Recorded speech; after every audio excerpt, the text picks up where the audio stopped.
Sin miedo en la lengua. Del continuo e irreversible proceso de actualización de la política migratoria del país, el gobierno cubano ha decidido aprobar las siguientes medidas, las que entrarán en vigor el 1 de enero de 2018. Estas son: eliminar la habilitación del pasaporte para los viajes a Cuba de los emigrados cubanos, autorizar la entrada y salida a Cuba de ciudadanos cubanos residentes en el exterior en embarcaciones de recreo a través de las marinas turísticas internacionales Hemingway y Gaviota Varadero. Una vez que estén creadas las condiciones, se ampliaría progresivamente a otras marinas. Permitir la entrada a Cuba de los ciudadanos cubanos que salieron ilegalmente del país, excepto aquellos que lo hicieron a través de la base naval de los Estados Unidos en Guantánamo. Eliminar el requisito de avecindamiento para que los hijos de cubanos residentes en el exterior que hayan nacido en el extranjero puedan obtener la ciudadanía cubana y su documento de identidad.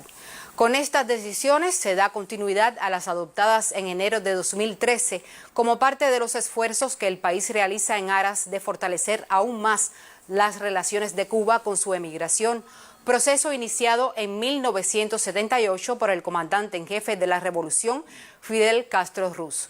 Por otra parte, el gobierno estadounidense ha decidido reducir drásticamente el personal de su embajada en La Habana y suspendido la emisión de visas en su consulado.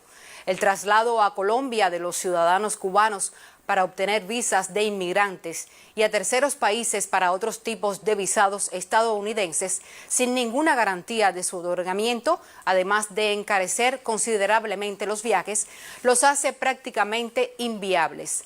Esto afectará directamente a las familias cubanas que en lo adelante no podrán obtener sus visas en La Habana y enfrentarán mayores obstáculos para visitar a sus familiares e incluso para quienes desean emigrar.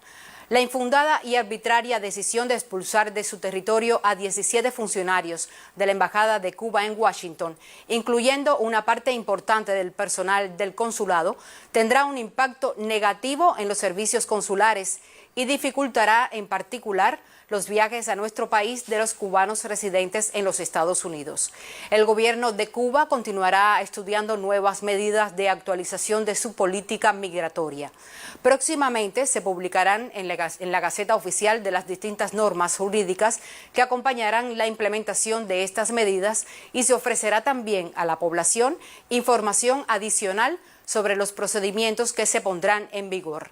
Esta información estará igualmente disponible en las 189 oficinas de trámites del MININ, con representación en todos los municipios del país, en la Oficina de Atención a la Población de la Dirección de Identificación, Inmigración y Extranjería, a través del teléfono 18808, así como en el sitio web Nación y Emigración, www.nacionyemigracion.cu, y en los distintos sitios web de las embajadas y consulados cubanos alrededor del mundo.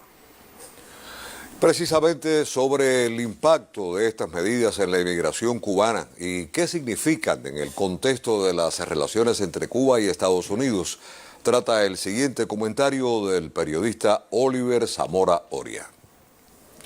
Muy buenas noches. Cuba ha dado un paso más en la relación con sus emigrados con estas medidas anunciadas por el canciller Bruno Rodríguez Parrilla en Washington. Repasemos cuáles son y analicemos brevemente el impacto inmediato que tendrán dentro de la emigración cubana.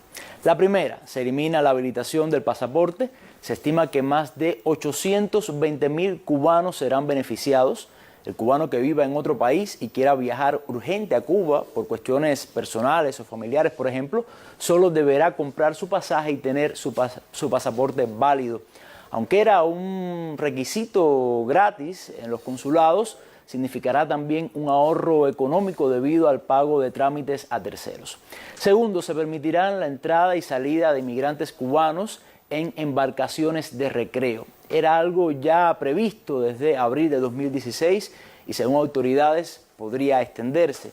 Tercera, de más está decir muy significativa. Aquellos que emigraron de forma ilegal podrán regresar sin esperar un periodo de 8 años, una medida que en su momento respondió a necesidades y coyunturas específicas que ya no existen.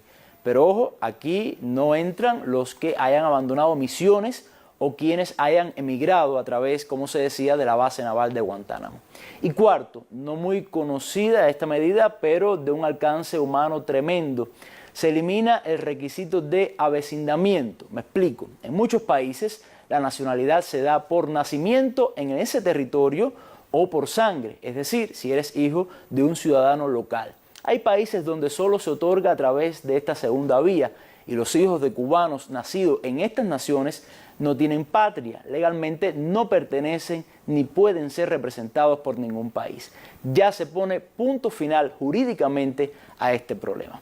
Ahora bien, hay tres aspectos que debemos resaltar. Primero, todo esto responde a un largo proceso de acercamiento, de normalización entre Cuba y sus emigrados que comenzó en los años 70 y que se ha venido enriqueciendo con conferencias de la nación y la emigración, nuevas medidas migratorias, decretos leyes o, por ejemplo, este tipo de reuniones de emigrados. No por gusto se anuncian en la que acaba de celebrarse en Washington. Estas citas han funcionado como un mecanismo de diálogo en el cual el gobierno cubano ha escuchado las sugerencias, intereses e inquietudes de sus migrantes. Por otro lado, si bien no son una respuesta a nadie ni a nada, sí hay que contextualizarla. Más aún cuando la administración Trump le ha hecho la vida bastante imposible, disculpen la expresión, a miles de cubanos de aquí y de allá.